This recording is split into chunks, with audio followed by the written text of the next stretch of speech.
Individual behavior is being represented in terms of their preference, given a specified bundle of goods and services. So we can analyze the behavior of the consumer by examining his or her preferences by given a bundle of goods or parang choices or basket of goods and services. Ito yung mga axioms of preference relations or our assumptions about consumers' preferences. Okay, first axiom or first assumption is that consumers' preferences are complete or completeness. If A and B are any two situations, an individual can always specify exactly one of these possibilities. First is A is preferred to B, then B is preferred to A, and the third one is A and B are equally attractive. So, consumers' preferences number one assumption is complete. Ibig sabihin, si consumer alam niya mismo kung ano yung gusto niya, ano yung gusto niyang bilhin. A is preferred to B or pwede rin B is preferred to A or A and B are equally attractive. Then another assumption of consumers' preferences is that transitivity or consumers in terms of their preferences or choices, they are consistent. So, transitivity or consistency. So, if A is preferred to B, itong A, B, and C, ito yung mga choices, kumbaga. So, if A is preferred to B and B is preferred to C, then A is preferred to C. So, if A is greater than B and B is greater than C, then A is greater than C. Parang ganon in math, di ba? Transitivity. Then, next is non-cessation. Non-cessation or consumers will never ever satisfy. And that is our behavior in terms of our preferences. Okay, then next is convexity of preference or convex. Ano ibig sabihin nito? So, consumers want a more balanced preference.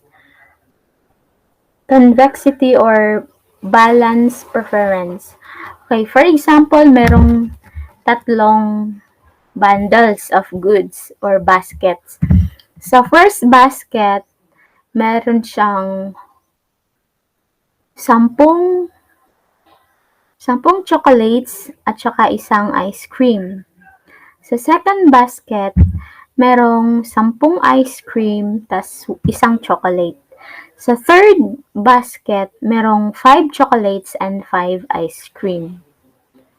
So, kung kayo yung consumer, anong basket yung pipiliin mo? A, B, or C? By convexity of preference, normally, consumer will choose basket C.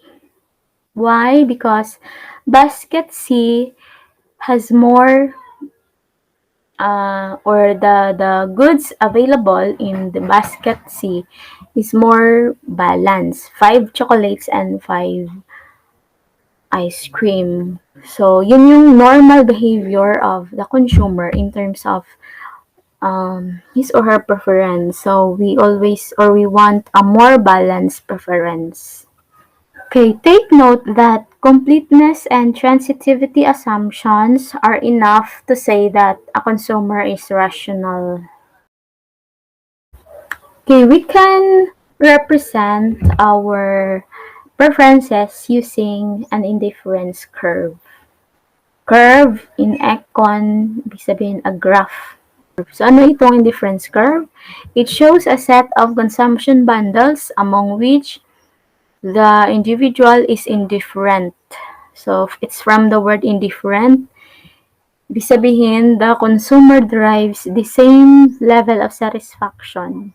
If si consumer ay indifferent between basket A and basket B, ibig sabihin, the two baskets give him, he or her the same level of satisfaction. And ito yung itsura ng indifference curve. Anong sabi?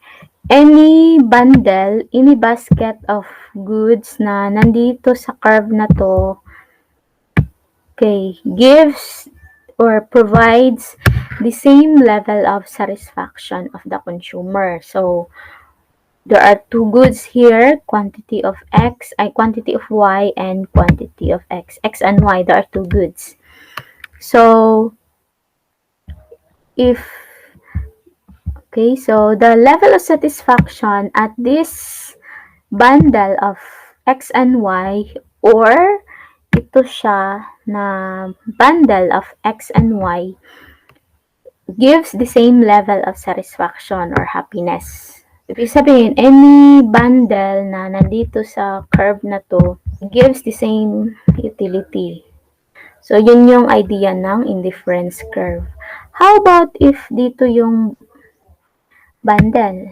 And the combination is y2 and x1. So, this bundle is below the indifference curve, right?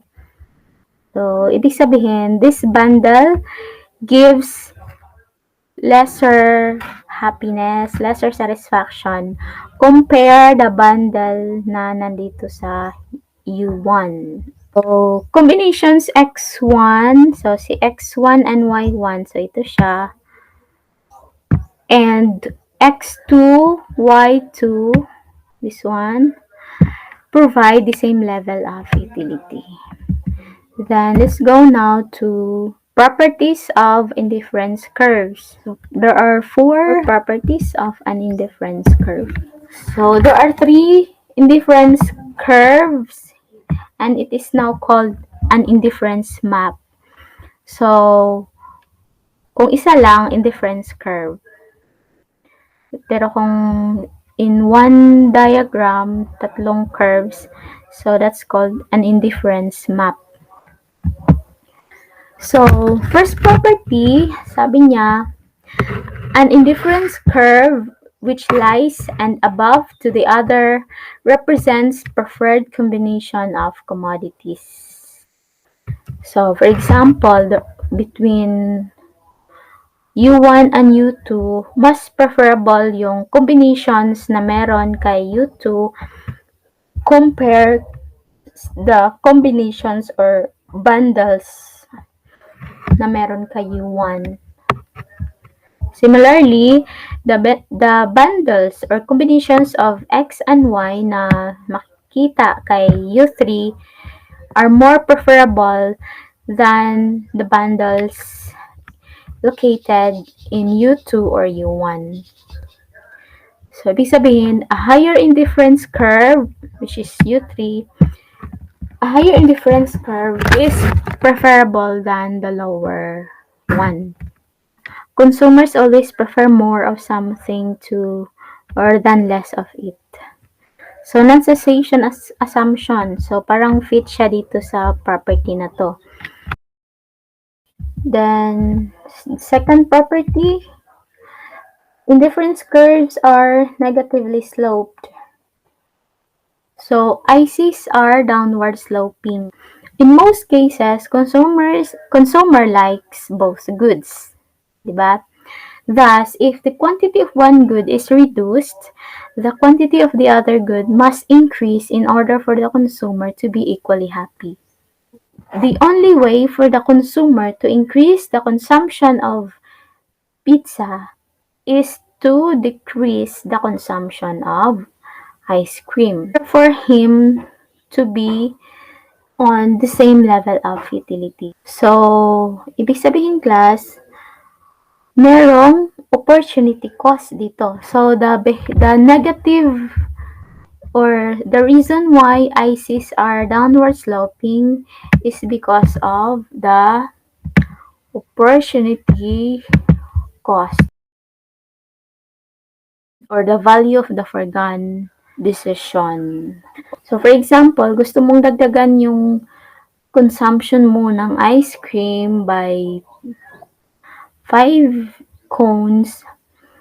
So, binabaan mo yung consumption ng pizza by halimbawa 3 slices.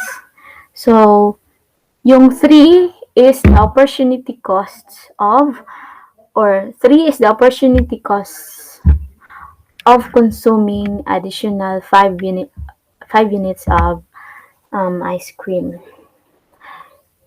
Normally, the indifference curve is always downward sloping. Then, third property, ICs are convex to the origin. So, convexity or balance in consumption. So, how can we check if a curve is convex to the origin or there is balance in consumption? A set of points is convex if any 2 points can be joined by a straight line that is contained completely within the set. Parang ganito. Convex yung curve if we can construct or we can connect a straight line from the 2 points on that curve.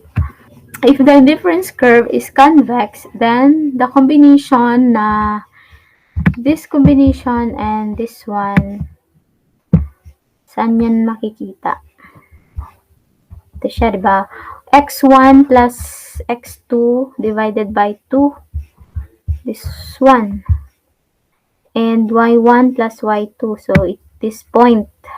So, this combination of x and y will be preferred to either any of the combinations na meron sa curve, sa indifference curve, or either ito x1, y1, or x2, y2. This combination has balance in the number of x and y. Okay, this implies that well-balanced bundles are preferred to bundles that are heavily weighted toward one commodity.